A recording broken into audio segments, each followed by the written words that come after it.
Red Dead Redemption 2 is very good. However, it's not perfect. I played through the whole thing. There's quite a few flaws, actually. It's only getting perfect reviews because it's a Rockstar game. Please don't eat me, I beg you. All right. First off, we'll start off with the positive. We're gonna travel into the Old West today. Look at some cowboy guns.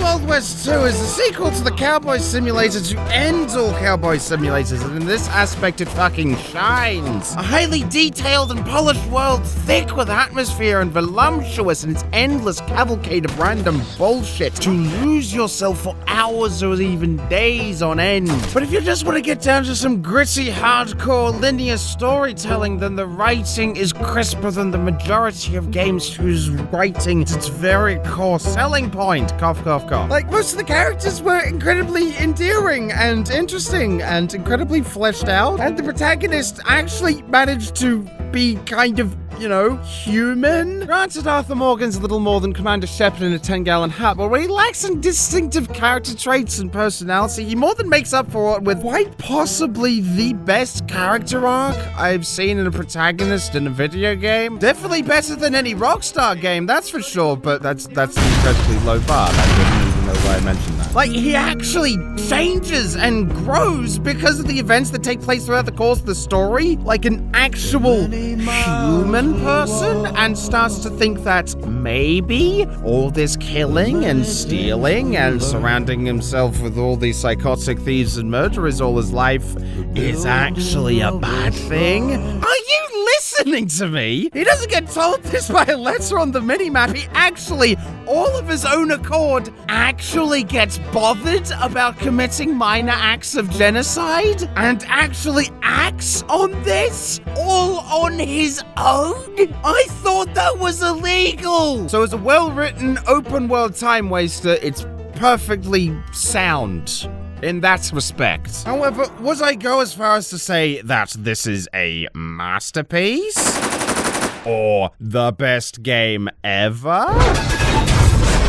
Nah. Also, invest in a thesaurus, for fuck's sake. Alright, 3 problems. Missions, combat, and horses. And a few other ones. All of these elements can suck my little bighorn. 80% of missions is either you go to a place and shoot all the people, or go to a place, steal some shit, then shoot all the people. Then there's another 10% that's either trailing missions or mandatory stealth sections, which pretty sure there's a bit about that in the Book of Revelations. And the rest of the 10% are either a clever twist on the other 80%, or entirely talky based, or actually use the rest of the game's mechanics. These are the ones I most consistently liked. Now don't get me wrong here, the writing is tighter than the corset of a raunchy bath wench, to the point where I'm willing to forgive the majority of the repetition, and repetition in and of itself isn't intrinsically awful. Some of my favoriteest games ever made are entirely based around doing the exact same thing over and over and over and over and over and over and over again. However, for a game of this scope and magnitude, I was kind of hoping that there'd be a slightly more imaginative with its vast array of game mechanics. One example I'll give is a mission where one of the main bad guys, but,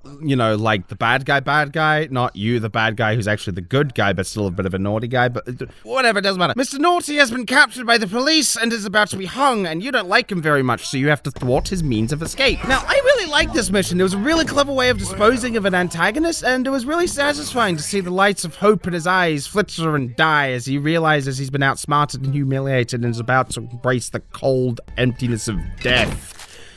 Right up to the point where it becomes yet another cocking shootout. What in tarnation? Why? It would have worked so much better as a nice, quiet moment that would have stood out from the constant gunshots and explosions and would have allowed the good bad guys to sink in one small, petty victory in an endless stream of turmoil. But no, I forgot, it's a Rockstar game. Your target audience is roughly on average half a decade younger than the ESRB rating, so bang, bang, bang, bang, bang, bang, bang. Also, yes, I know, glass houses, shut up. This is, of course, just a nitpick. However, it is a nit that I pick off of a much bigger nit in a knitted jumper with a picture of a louse on it, which, of course, as we all know, is the adult form of a nit.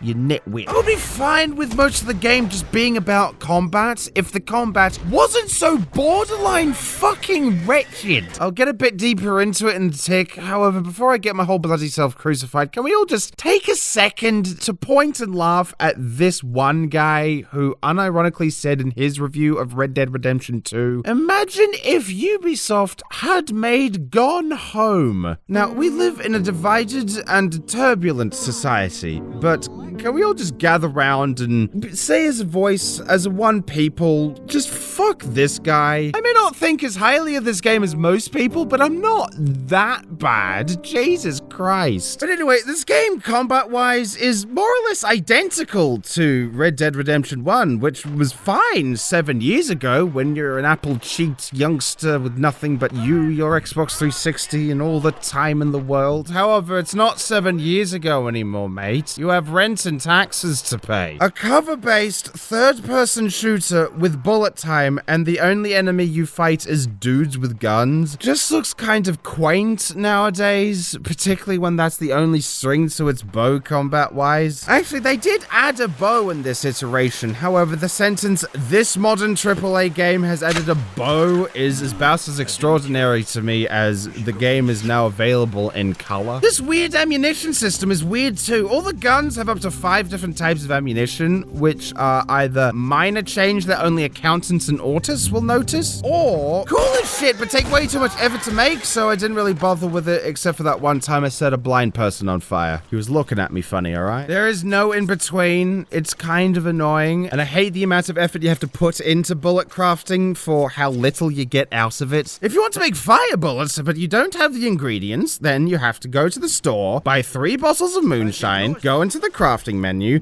craft 3 individual bullets, run out of moonshine, go back to the shopkeeper, buy 3 more bottles of moonshine, go back into the crafting menu, forget that the rest button is also the strangle the nearest person button. Now you've got an entirely new problem on your hands. It makes no cocking sense why I can't just buy incendiary or explosive ammo. It would have meant I'd actually used the damn things. It would have given money an actual purpose. It would have made the game a little more fun in general. Also, they added dual wielding, which, oh wow, they added, you can hold 2 arms. Actually, who am I fucking kidding me? It's righteous as shit. Dual wielding shotguns? Fucking Chad. It's great. It's the funnest way to play the game. And also the most logical without tearing your fucking eyes out. Now we're getting to possibly my biggest gripe with this game. The aiming is fucking awful. With aim assist on, it holds your hand more than haha funny JoJo reference. Please laugh. But if you switch it to free aiming, then congratulations. Your game's now fucking unplayable. Aiming is just so sticky and awkward. It feels like I'm directing one of those cunt blind people to aim the gun for me by poking them with a stick. And no matter how much I fiddle fuck around with the options, it just cannot find an equilibrium between the two. If only this game was available to purchase on a more sensible platform that is more suitable to precision shooting. Okay, I don't want to sound like I'm overreacting or anything, but Red Dead Redemption not being available on PC is literally fascism. Console exclusivity is kind of dumb and annoying at the best at times. It's like wanting to win the Melbourne Cup, but your manager only lets you ride leprous donkeys. But at the same time, it does make the most sense as a business model. It makes sense economically because it helps to shift hardware, and there are some games where it wouldn't be profitable to try and port it on certain platforms. And it also makes sense from a consumer standpoint because it helps derive competition and also helps to bring into existence games that couldn't exist otherwise without the support of console manufacturers. Red Dead, however, falls into neither fucking category, you cheeky bastards! Of course, I do not blame Rockstar for this. The blame squarely falls on Take-Two Interactive. I don't know what their deal is. I can only assume that their wife cheated on them with their neighbor's computer. It is the only reason I can think of for their seemingly spite-fueled vendetta. Remember when they tried to shut down Grand Theft Auto's modding tools because it quote-unquote violated their rights? Yes, that thing that keeps player bases thriving and draws people to your game even years after the game is released? Yes, that, it's, why? Grr, no, so stupid, just let Steam have the monopoly, please. Grr. But yeah, anyway, horses! Fuck horses. Stupid shits. I'm glad they're unemployed. I mean, yeah, cars are kind of big and heavy and somewhat destroying the planet and all that, but at least they can move at a somewhat sprightly pace without constantly mashing the accelerator button and not propel you through the air like a hay-powered trebuchet if they run over anything bigger than a nasty-looking twig. Also, no one else is saying this, but this is an intervention. Actually, I'd go further than that. This is political activism. Rockstar, I know you're listening. I know you don't want to hear this, but this has gone unchecked for 4 fucking games now. Maybe 5, but I can't be bothered checking. But mashing the sprint button to move faster doesn't make your game more fun or immersive or engaging or whatever the clippity-cuck excuse you've got.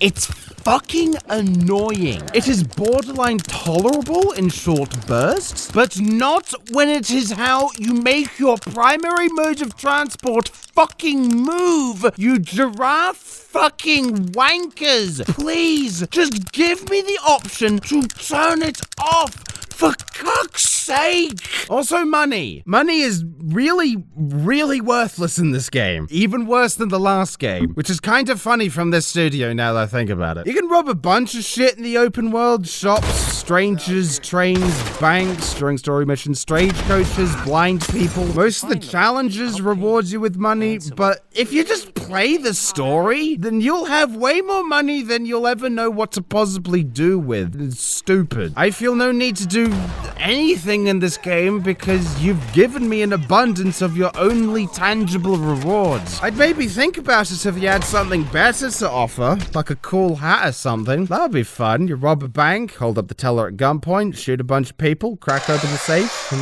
all that's in it is a really fucking nice hat. That would just be great. Also, the robbery-based missions in this game, in general, are just really, really lame. I was expecting something more like the heists in GTA 5, but all you do for the most part is just show up, sometimes without pretense, wave a gun around, steal some shit, and maybe massacre everyone, then fuck off. I remember there was a train robbing mission that I was told beforehand that I had to pick up an oil wagon from the open world somewhere in order to pull it off. However, I forgot to do that because I did something else. So the guy just got the oil wagon himself. What the fuck? Yeah, fuck accomplishing shit with a sense of independence. Nah, yeah. But anyway, what am I missing? Let's see. Let me fast travel from anywhere. Sometimes I want to explore the world. Sometimes I've got shit to do. I want to be able to have a choice at least. Let me get rid of my useless weapons. If I'm 60 hours deep into the game, I don't want to waste time cycling through shit I'm never gonna use. Or I should be able to at least map my favorite weapons and items to a certain hotkey. Wouldn't it be great if I could do that? This may be a surprise to some people, but accidentally bumping into someone on the street and shooting someone in the face and fucking their dog are different crimes and should require different levels of response from the authorities. Mr. Red Dead,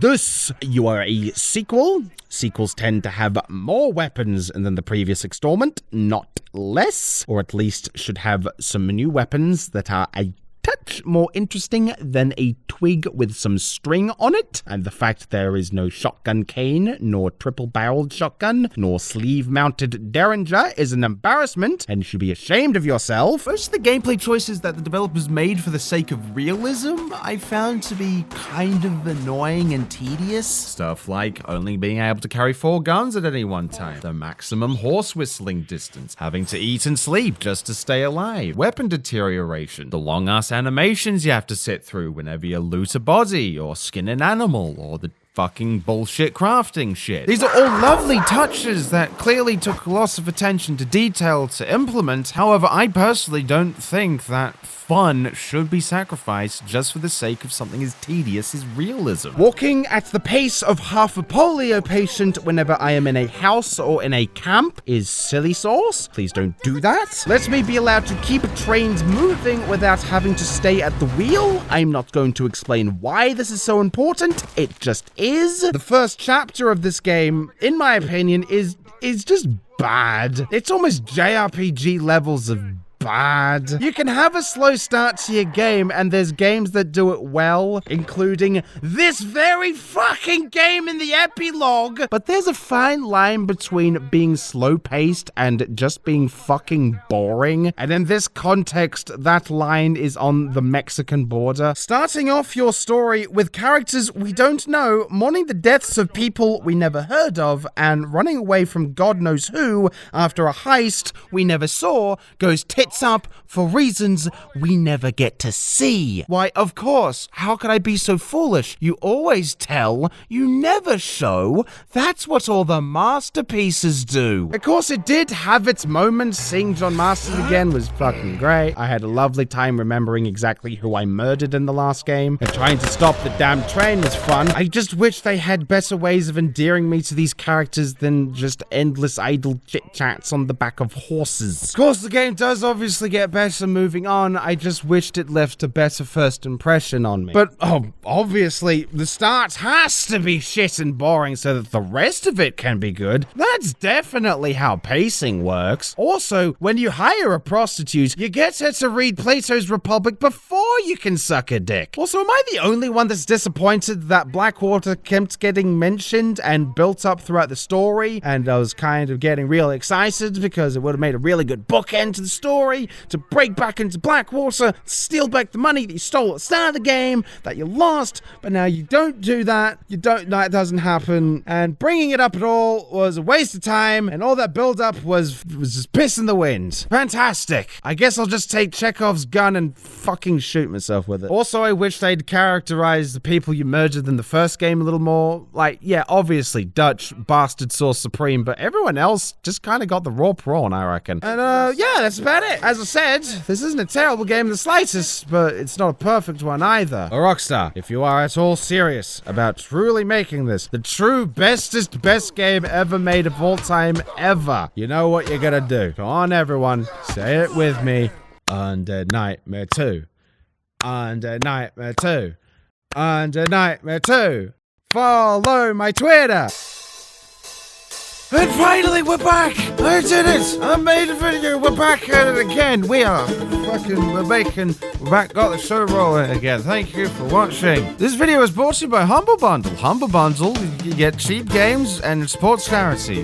The link's there, just go to it. You fucking I'm not bothering with the soft sell, hard sell, medium sell, just go to bit.ly/humble ale, you pickled cunt. Just fucking do it. Thank you for the patrons for being patient. There's all the names there. They're all lovely people. They're all fantastic. I highly recommend you thank them kindly. Everyone in the comments say thank you, patrons.